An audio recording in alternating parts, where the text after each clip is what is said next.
Hello दोस्तों, स्वागत है आपका आपके अपने YouTube चैनल लाइफ जर्नी में। तो आज फिर शुरुआत करते हैं एक नई कहानी के साथ। एक बार राजा कृष्णदेव राय अपने कुछ दरबारियों के साथ कहीं जा रहे थे। सर्दियों का मौसम था, कड़ाके की ठंड पड़ रही थी।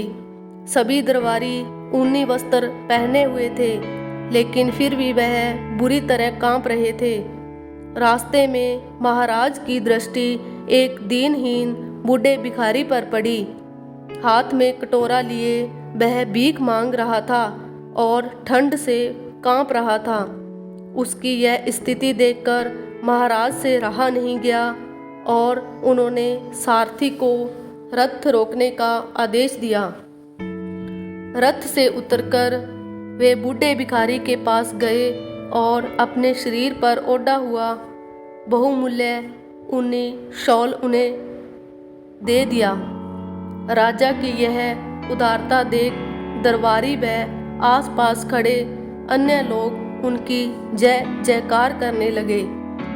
वहां उपस्थित सभी लोग राजा की जय जयकार कर रहे थे, परंतु तेनालीराम चुप थे। यह देख राजपुरोहित को अवसर मिला और वह महाराज के सामने ही बोला, तेनालीराम, क्या बात है? तुम महाराज की जय जयकार क्यों नहीं कर रहे? क्या तुम्हें महाराज की उदारता पर कोई संशय है? तेनालीराम फिर चुप रहे। महाराज ने भी यह सब देखा।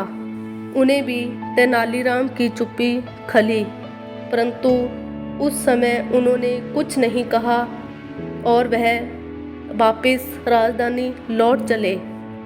रास्ते में राजपुरोहित ने तेनालीराम के विरुद्ध महाराज के बहुत कान भरे।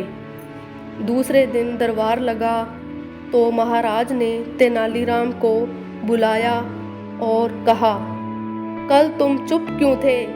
लगता है तुम जरूरत से ज़्यादा घमंडी हो गए हो। तेनालीराम अब भी कुछ नहीं बोला। इस पर महाराज को बहुत गुस्सा आया। वे बोले, मैं इस अपराध के लिए तुम्हें 1 वर्ष का देश निकाला देता हूँ। तुम इस वक्त विजयनगर छोड़कर चले जाओ। जाते समय तुम केवल एक ही वस्तु अपने साथ ले जा सकते हो। बताओ तुम्हें क्या ले जाना है? महाराज का यह आदेश सुनकर तेनालीराम के विरोधी दरबारियों की आंखों में जैसे चमक आ उठी। वे मन ही मन प्रसन्न हो गए। तभी तेनालीराम हाथ जोड़ते हुए बोला, जैसी आज्ञा महाराज। आपका दिया दंड ही मेरे लिए पुरस्कार है। कृपया करके मुझे वह शॉल दिलवा दें जो कल आपने उस बूढ़े भिखारी को दिया था। तेनालीराम की इस अनोखी मांग को सुनकर महाराज ही नहीं, दरबारी भी चौंक पड़े। भिखारी से शॉल कैसे मांगा जाए? यदि शॉल वापस मांगा जाता तो उनके सम्मान को ठेस पहुंचती, लेकिन शॉल का मामला तेनालीराम के दंड से जुड़ा था। इसलिए महाराज ने उसे वापस लेने का निर्णय लिया। राजा ने आदेश दिया, भिखारी को शॉल सहित दरबार में उपस्थित किया जाए। कुछ ही देर में सैनिक भिखारी को दरबार में पकड़ लाए। राजा बोला, कल जो शॉल हमने तुम्हें दिया था वह हमें वापस कर दो। उसके बदले मैं तुम्हें 2 बढ़िया नए शॉल दूंगा। बूढ़े भिखारी की यह सुन सिट्टी फिट्टी गुम हो गई। वह इधर उधर झांकने लगा। डरते डरते बोला, हजूर, वह शॉल बेचकर तो मैंने रोटी खा ली। भिखारी की बात सुन महाराज को क्रोध तो आया, परंतु उस पर गुस्सा उतारने का कोई प्रश्न ही नहीं उठता था। उन्होंने तुरंत ही उसे दरबार से चले जाने का आदेश दे दिया। अब वे तेनालीराम से बोले, देखो, सीधे सीधे बता दो, तुम कल चुप क्यों थे? वरना क्या तुम्हें कल हमारा काम पसंद नहीं आया? तेनालीराम हाथ जोड़कर बोला, महाराज, मेरी चुप्पी का उत्तर तो आपको मिल चुका है।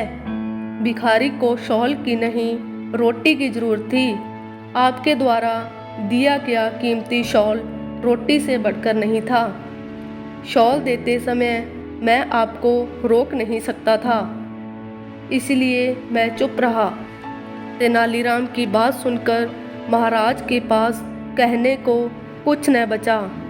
अब उन्होंने गुस्से से राजपुरोहित की ओर देखा। राजपुरोहित सहम सा गया। तेनालीराम की ओर देखते हुए महाराज बोले, तुम ठीक कहते हो, तुमने मेरी आंखें खोल दी। इसके बाद महाराज ने आदेश दिया कि ऐसे प्रबंध किए जाएं ताकि राज्य में किसी को रोटी के लिए भीख न मांगनी पड़े। तो इस प्रकार दोस्तों, आपको इस कहानी से क्या शिक्षा मिलती है, कमेंट करके बताएं। और आपको यह कहानी कैसी लगी, कमेंट में बताएं। और वीडियो को लाइक करें और मेरे साथ जुड़े रहें ताकि आपको और कहानियाँ सुनने को मिल सकें। थैंक यू दोस्तों।